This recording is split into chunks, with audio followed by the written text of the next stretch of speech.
महाशिवरात्रि का आध्यात्मिक और वैज्ञानिक दोनों तरीके से महत्व है। शिवरात्रि का अर्थ है हर महीने का 14वां दिन, जो कि अमावस्या से एक दिन पहले आता है। एक वर्ष में 12 से 13 शिवरात्रियां होती हैं। इन सभी शिवरात्रियों में से वो शिवरात्रि जो फरवरी मार्च के माघ महीने में आती है, उसे महाशिवरात्रि कहते हैं।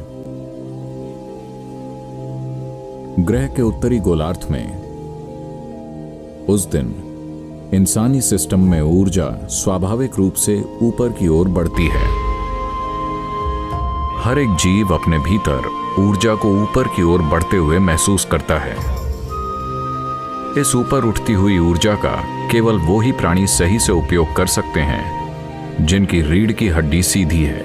मानव होने का हमारा सौभाग्य है कि केवल हम ही एक ऐसी प्रजाति हैं जिसकी रीढ़ विकसित होकर सीधी हो गई है। अगर आप दूसरी प्रजातियों के विकास की प्रक्रिया को देखें तो आप पाएंगे कि बिना रीढ़ वाले से रीढ़ वाले की तरफ बढ़ना एक महत्वपूर्ण कदम था, और विकास प्रक्रिया में दूसरा महत्वपूर्ण कदम था रीढ़ का आड़ी अवस्था से खड़ी अवस्था में आना। मस्तिष्क वास्तव में तभी विकसित हुआ जब रीढ़ सीधी हुई।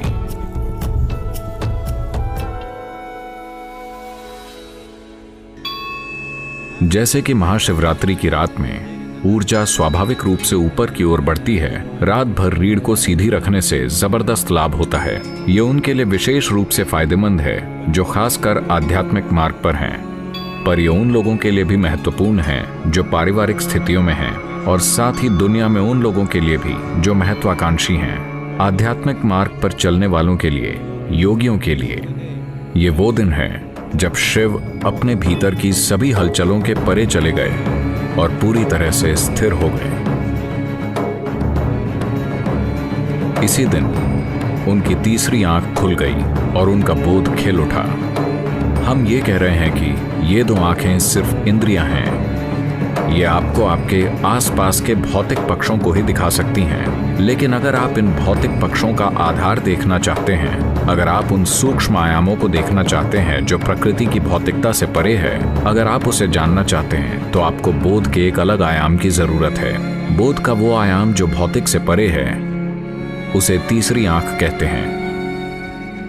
तो ये वो दिन है जो आपके तीसरी आंख खोलने या आपके भीतर बोध के गहरे आयाम को उजागर करने की यात्रा को सहज बनाता है।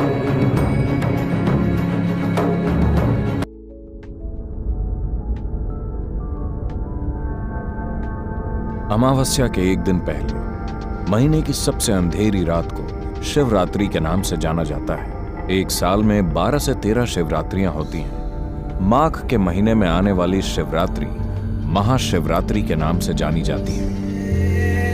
इस समय ऊर्जा का प्रवाह ऊपर की ओर होता है। इक्विनॉक्स यानी विषुव से ठीक पहले के इस समय के दौरान ग्रह का सेंट्रीफ्यूगल फोर्स या अपकेंद्री बल एक खास तरह से काम करता है, और ये बल ऊपर की ओर गति करता है। इस बात को अनुभव करते हुए योगिक परंपराओं ने यह नियम बनाया कि कोई भी इस रात को लेटेगा नहीं।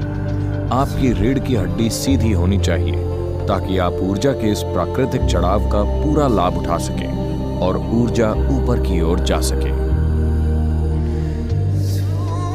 पुराणों में ऐसी कई शानदार कहानियां हैं जो लोगों को बताती हैं इस दिन का महत्व क्या है और क्यों यह इतना खास है।